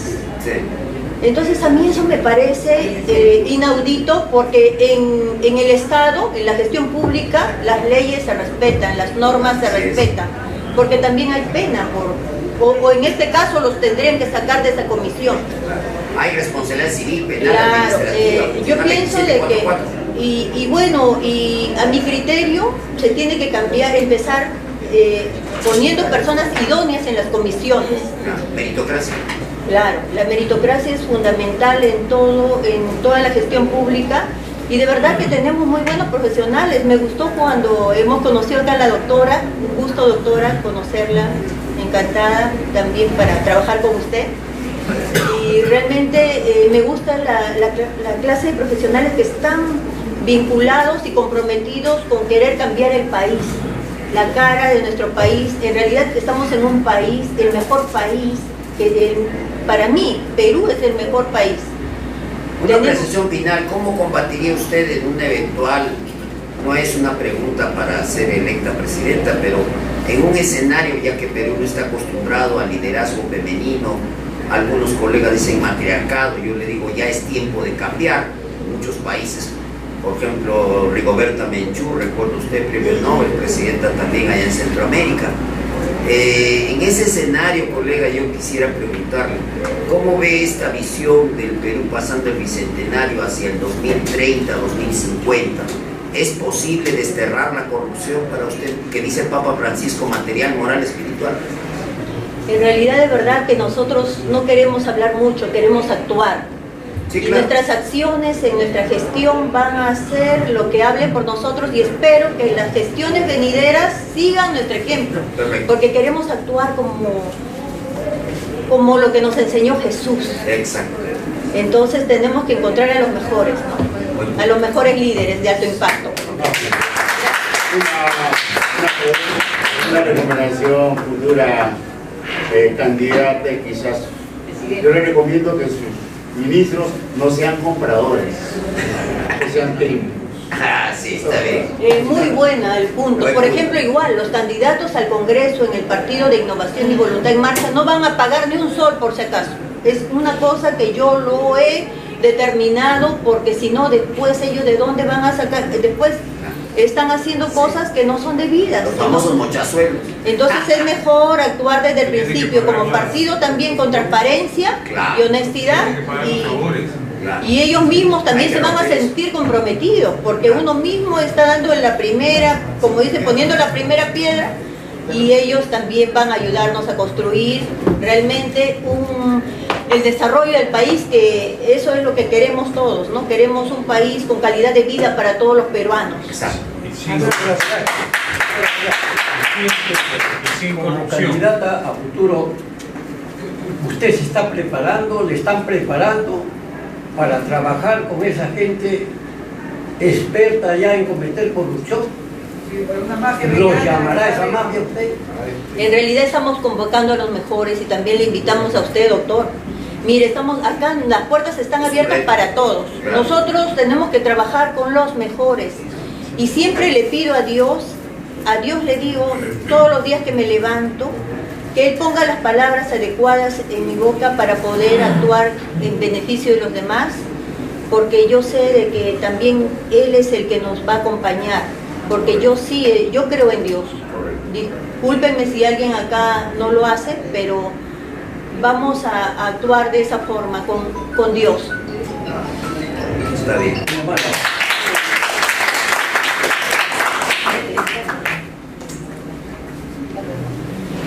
Muy bien, señores participantes. Felicitaciones, Daniela. Sigue adelante. Del primer foro, segundo foro y hoy un tercer foro, y hemos conversado hace algunos minutos con el coronel, también con Francisco Magno Quispe Nestares y con un grupo de abogados, que vamos a realizar un cuarto foro. Por eso se está corriendo una lista, Sí, nombres y hasta apellidos, la lista, por favor. para armar un WhatsApp. La lista. Resumiendo todo, como decíamos la vez anterior, la corrupción es parte de la naturaleza del ser humano. Y como parte de la naturaleza del ser humano, decíamos, ya no es un cáncer, porque el cáncer hoy sí tiene cura. Y los científicos sociales y experimentados en el mundo, en diferentes conferencias a las cuales he tenido el honor de asistir a los Estados Unidos y a Centroamérica y a las reuniones de los grupos de abogados mundiales, de la UIVA, de la FIA, manifiestan que ya, como no es un cáncer, son hongos. Porque por más que tú puedas cernir la tierra, por más que puedas eliminarlos y verlos con microscopios, vuelven a nacer y crecer. No es fácil eliminar en su totalidad la corrupción. Siempre vamos a tener un Judas o un traidor. Siempre en la política vamos a tener ladrones. Y que ven a la política como un botín, como decía hace no mucho uno de los ponentes. Y siempre van a tener en la mentalidad ese viejo poema de hace más de 200 o 300 años que dice: poderoso caballero es don dinero, que transforma y compra lo que quiere. O el estratagema que decíamos, que lo tomó el triste Vladimiro Torres Montesinos cuando decía, y que está, y lo repiten en la película El Padrino, que casi ya me he olvidado, pero ustedes me van a hacer recordar, ¿no? Y que es la siguiente, ¿no? Todo hombre tiene su precio, lo más importante es saber cuál es. Y a veces no es el dinero, a veces le regalan una casa, un automóvil, una joya, y a través de ahí lo compran o le compran su voluntad.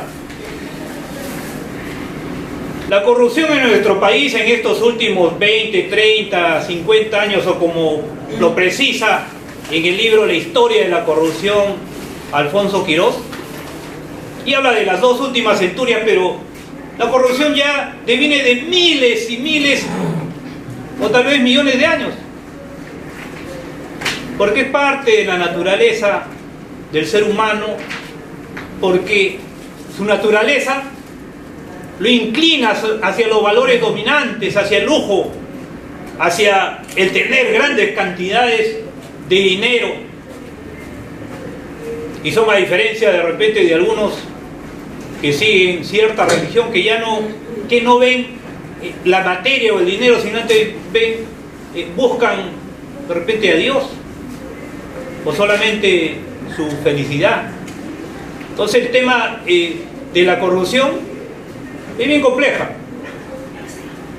Mientras que se quiere luchar contra la corrupción en los diferentes poderes del Estado, no se hace nada contra la corrupción, ¿o no es así? El Congreso de la República hoy ha significado un escaño más de la impunidad, ¿o no, señor magistrado? Hoy el Congreso de la República es un escaño más de la impunidad, con esa última ley que han aprobado de la colaboración eficaz y otras normas. Y el Congreso de la República, pues, es un poder del Estado que debería tener el control político y en la fiscalización, en la dación de leyes, en el impulso de las reglamentaciones de las directivas, inclusive de los ministerios, porque ¿para qué tenemos leyes que se emiten en este gobierno y después no se van a ejecutar ni se van a reglamentar a través de decretos supremos? Y el otro gran problema que tenemos, ya para terminar, porque las palabras finales de clausura la va a dar nuestro magistrado Francisco Magno Quispe-Nestares, es que en nuestro país lamentablemente no tenemos políticos. ¿O no es así? Tenemos aventureros, gente que ha llegado a la política pero que no sabe de política, gente que han llegado a regidores, alcaldes, gobernadores, ministros, primer ministro, presidente de la República, aventureros, y que en estos últimos años, en estos 6 años, ¿cuántos presidentes hemos tenido? 6 presidentes que los han sacado empujones como se han merecido, porque han sido corruptos, son corruptos. Mantener la Dinoes, colega. ¿Qué importa que alguien tenga más de 70, 80 años, pero le ha robado al país? Ha vulnerado nuestros derechos fundamentales a la vida, a la salud, al bienestar. Mientras ellos se llenan los bolsillos, los profesores ganan mal, los maestros, los servidores públicos. ¿Y para qué quieren ahorrar? ¿Para hacer obras y ganarse el 10 o el 20%? Yo me pregunto, ¿para qué quieren ahorrar? Pagarle sueldos miserables a la administración pública o un sueldo mínimo vital que la gente no vive dignamente.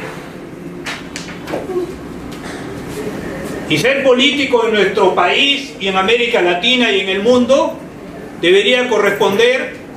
Un político tiene una visión global del país, conoce los planes estratégicos, los problemas fundamentales, las alternativas para poder generar valor y solucionar su problemática nacional. No importa de repente a veces los títulos y cartones, sino antes bien la capacidad de decisión estratégica, como manifiesto en mi libro, voy a hacer un pequeño pulpicherri, porque está en Harvard, las 7 estrategias para la prevención y manejo de conflictos sociales en la parte de gerencia política. Digo que el verdadero político es aquel que toma decisiones estratégicas para el bienestar, no de su familia, no de él, sino de nuestra nación, de nuestro Estado, de nuestro territorio, de nuestra soberanía. Ese es el verdadero político, aquel que sabiendo y tomando decisiones políticas. Pero no me va a decir un alcalde que no sabe de política que él es político cuando ha llegado a la política. El gobernador también no es político porque tiene que aprender de política. El ministro es un cargo político y ustedes han escuchado en varias oportunidades que decir, pues por si acaso yo no soy político. Y entonces, ¿para qué aceptas el cargo? Sí. Si tú no eres político, ¿para qué aceptas el cargo? Sí. Yo recuerdo, y va a quedar grabado en las redes, cuando era ministro de Economía y primer ministro, él es gerente de Coca-Cola, ¿cómo se llama? Bachiller en Economía del Pacífico, ex gerente general de Indecopi, y le pregunta, dice, por si acaso yo no soy político, y era primer ministro. Y el presidente, el primer ministro y sus ministros son cargos políticos, cargos de decisiones importantes, estratégicas, que su vida, que ya no tiene vida privada ni vida pública, porque su vida es única. Y uno de los mundos más complejos es el mundo de la política. Uno puede ser súper inteligente, leído, con 4 o 5 PhD, pero el mundo de la política es bien complejo.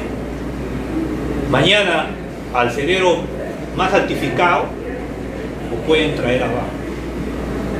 Y ahora, ayer leía también un artículo con respecto a esos señores que están haciendo las protestas en el sur, que sin lógica y capacidad de conocimiento quieren traerse abajo al gobierno, con la misma plataforma de lucha del 7 de diciembre. Pero ahora le han adicionado, porque ellos dicen que se vayan todos del gobierno, que se vaya la presidenta, que se vaya el presidente del Congreso, que salga la Junta Nacional de Justicia, el Poder Judicial. Y yo les digo a esos señores, si se van todos, ¿quién va a gobernar? ¿Quién va a gobernar, señores? Si se van todos. ¿Qué? Ustedes ya tuvieron su oportunidad de gobernar. Y cuando lo hicieron, ¿qué pasó? ¿Qué pasó? No hicieron nada, el Producto Bruto Interno estaba a la caída. Si se tuvieron que tomar las decisiones para sacar a ese señor Castillo del gobierno, con malo debido procedimiento, es porque la economía se caía a pedazos y porque también habían claros indicios y pruebas de corrupción, ¿no es así? Claros indicios y pruebas de corrupción. Y a veces se justifican muchas cosas y se toman decisiones estratégicas para salvar y viabilizar en el bienestar general de nuestro país. Por ahí alguien en alguna oportunidad me preguntó a mí, porque también estamos en la política, como está mi estimada amiga, como estuvo los otros, y siempre vamos a presentar aquí. Este va a ser una pequeña tribuna de 3 o 4 minutos donde podamos conocer a nuestros candidatos con tiempo y que ellos presenten sus propuestas y alternativas claras. Y ya terminando, cuando me hicieron una pregunta, y yo le dije, a mí no me temblarían las manos, no me temblaría nada del cuerpo para aplicar ese modelo de Bukele y el de Singapur en nuestro país, porque no vamos a caer como Venezuela, como Argentina, como otros países, señores. Hermanos, como decía César Vallejo, hay mucho por hacer. Muchas gracias. Seguidamente va a clausurar el doctor Francisco Mano Cristales.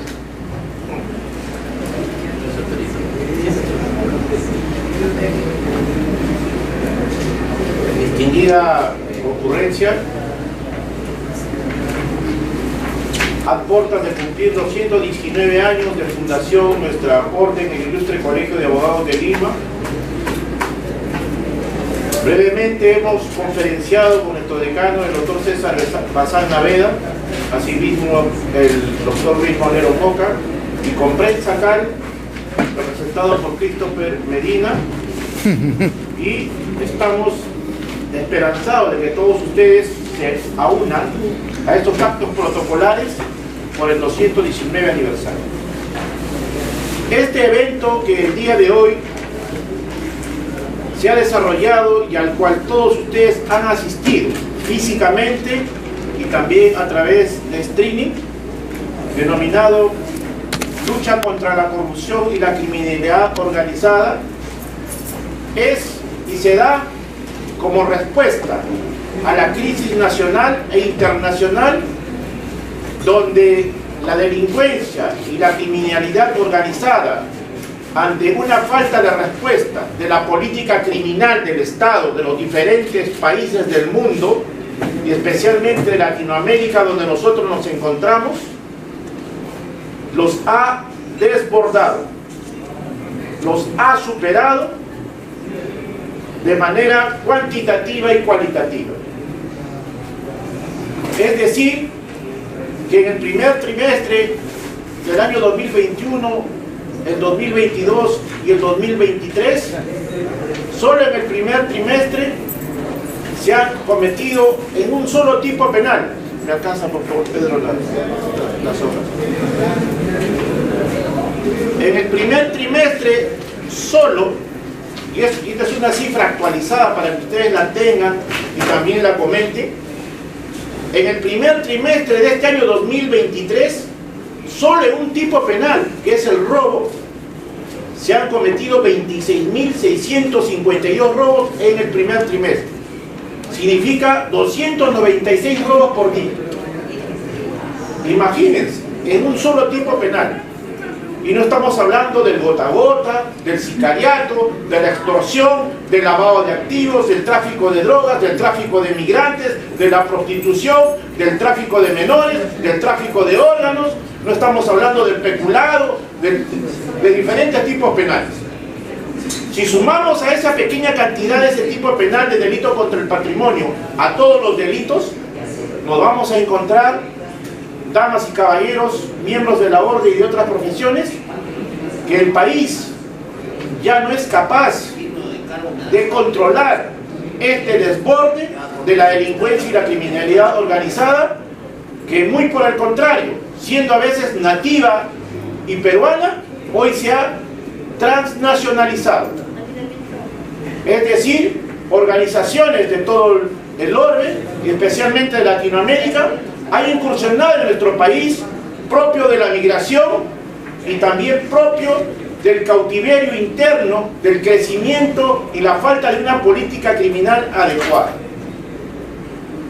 Escuchamos a todos decir, a los diferentes expositores y los diferentes foros, a los representantes del Congreso, del Poder Ejecutivo, del Ministerio Público, del Poder Judicial, de la Policía Nacional, del Ejército, la Marina, la FAB y los servicios de inteligencia, que efectivamente necesitamos aunar esfuerzos para luchar contra esta criminalidad y delincuencia que está desbordando.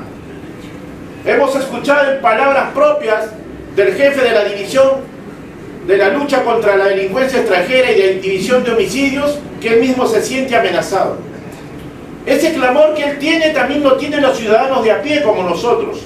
Nuestros hijos, nuestros familiares, nuestros entornos salen día a día con la preocupación de que esta delincuencia, de esta criminalidad organizada, pueda hacer mella en su cuerpo, vida, salud y en el patrimonio, que es lo que una persona con identidad maneja y se desplaza en sociedad.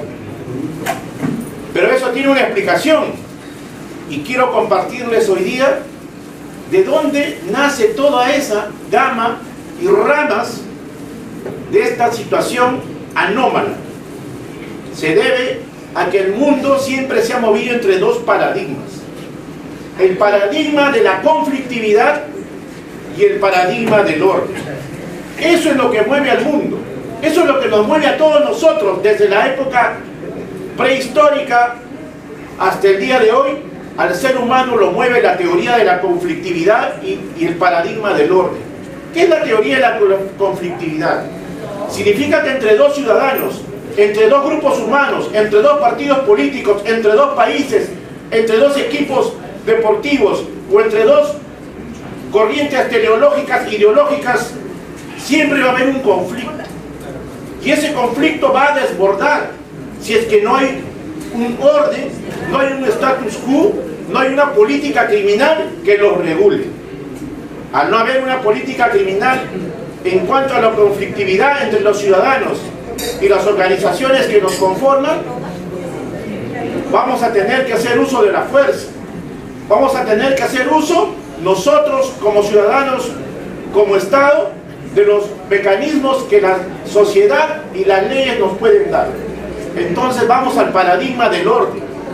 Todos queremos orden, y este orden se da justamente por una política criminal de Estado. ¿Qué significa ello? Todos nosotros, desde que tenemos uso de razón, desde el hogar nos dice: no robarás, no matarás, no mentirás.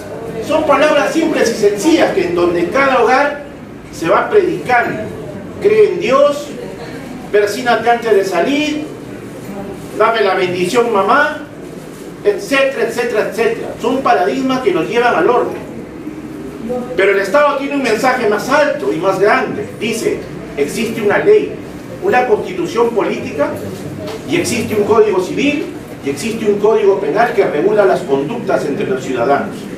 Por lo tanto, estamos avisados de que nuestra conducta, al conducir un vehículo en estado de ebriedad, al apuñalar a una persona, al quitarle la cartera a una dama y que se caiga al suelo y se lesione, estoy cometiendo un delito de robo agravado, un delito de intento de homicidio, un delito conducción en estado de ebriedad, y si soy pasible de vender drogas, estoy cometiendo el delito de microcomercialización.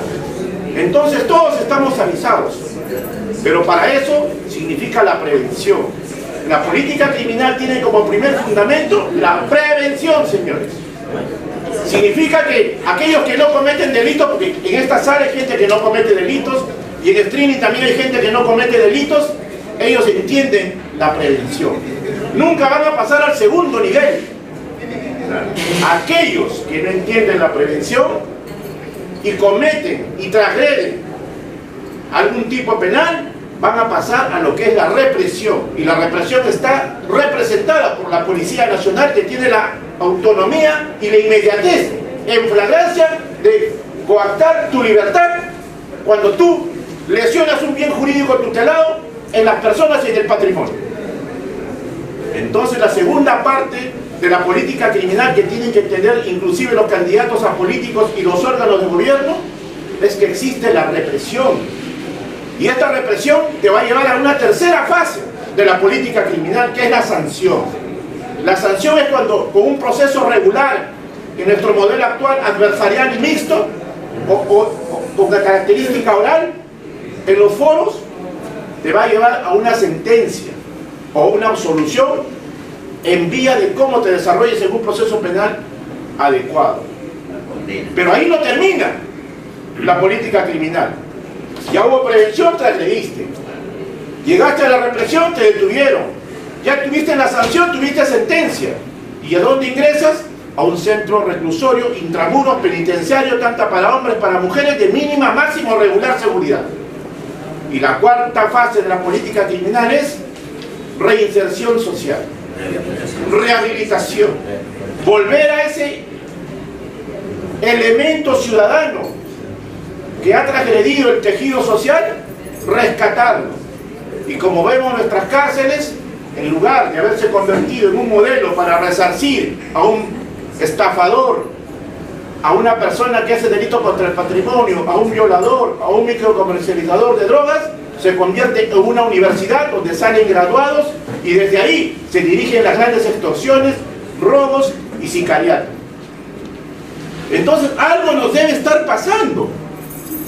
Si con todo este sistema el incremento de la delincuencia se da día a día, el primer trimestre del 2021 había 138 robos al día, el trimestre del 2022 223, y este año, luego de la pandemia, 296 robos en el primer trimestre al día.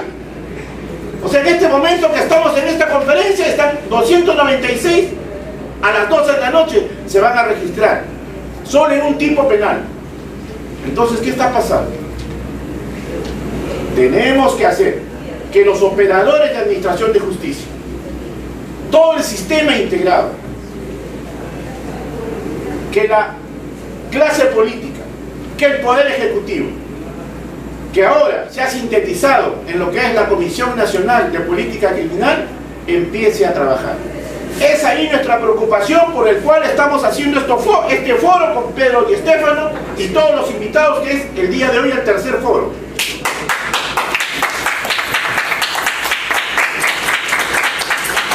Porque para concluir, nos hemos dado cuenta y quienes ya peinan canas son zorros plateados, y las nuevas generaciones que se han incorporado al colegio y han leído su estatuto, dice bien claro: el colegio de abogados tiene iniciativa de lege ferenda.